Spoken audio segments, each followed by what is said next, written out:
suis architecte bâtiment de formation. Voilà, j'ai fait les études, mais j'ai toujours une petite passion pour la voile. J'ai fait de la planche à voile en compétition plus jeune.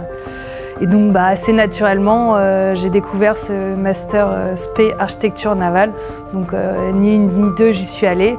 Et je me suis pas trompée, c'était vraiment super. Et je suis très contente du coup d'avoir fait ce master et d'avoir pu intégrer le monde de la plaisance. Suite à ce master, j'ai fait une petite pause d'1 an où je suis partie 1 an en voilier faire un tour de l'Atlantique. C'était vraiment super et voilà. En tant qu'architecte naval, c'est aussi un plus d'avoir pu vivre pendant 1 an sur un bateau et de mieux comprendre les besoins des personnes qui naviguent et surtout qui naviguent longtemps et qui partent en voyage. Tout d'abord, la marque XS, c'est une marque quand même assez jeune. Donc tout de suite, je me suis assez vite reconnue là-dedans. Voilà, c'est des bateaux qui sont à la fois quand même performants, mais qui ont une habitabilité très grande. Enfin, voilà, des énormes volumes. Il y a beaucoup de sensations à la barre. Ces postes de barre bas permettent d'être plus au ras de l'eau et pour moi, un petit peu plus de sensations. Alors voilà, c'est des bateaux qui sont assez reconnaissables sur l'eau. Quand on croise un XS, on sait que c'est une coque grise, des lignes assez marquées, aussi bien sur le roof que sur la coque. Donc c'était un beau challenge pour moi et pour tout le bureau Lombard de pouvoir essayer de faire un bateau dans cette continuité avec cet ADN assez fort de l'XS.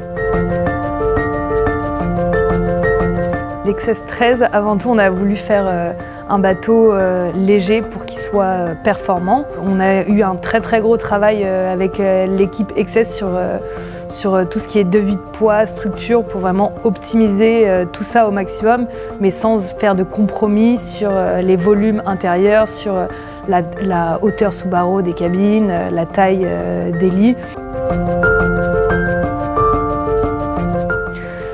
Ça a été facile. Ça a été un travail en collaboration.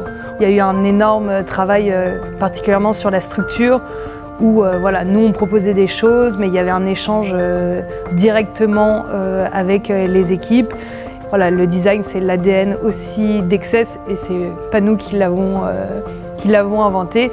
Donc voilà, vraiment ça a été facile et vivement le prochain travail avec les équipes XS. Pour la structure et les poids, on a décidé d'utiliser l'infujection pour le pont. C'est-à-dire qu'il y a les parties avant et arrière qui sont en infusion et la partie centrale qui est injectée, ce qui permet d'avoir les deux faces propres des deux côtés, donc moins de contre-moule, donc un bateau aussi plus léger, moins de pièces, moins de matière, donc moins de poids, donc un bateau plus performant. Après, en termes d'innovation, je pense qu'il y a aussi de la récupération d'eau de pluie. On a fait en sorte de dessiner un roof qui puisse récupérer un maximum l'eau de pluie, mais sans que le design en soit affecté. Et ce design de roof aussi, on a longtemps travaillé pour essayer d'intégrer un maximum de panneaux solaires sans que, effectivement, encore une fois, les panneaux solaires dépassent du bateau et que sa ligne de design soit touchée.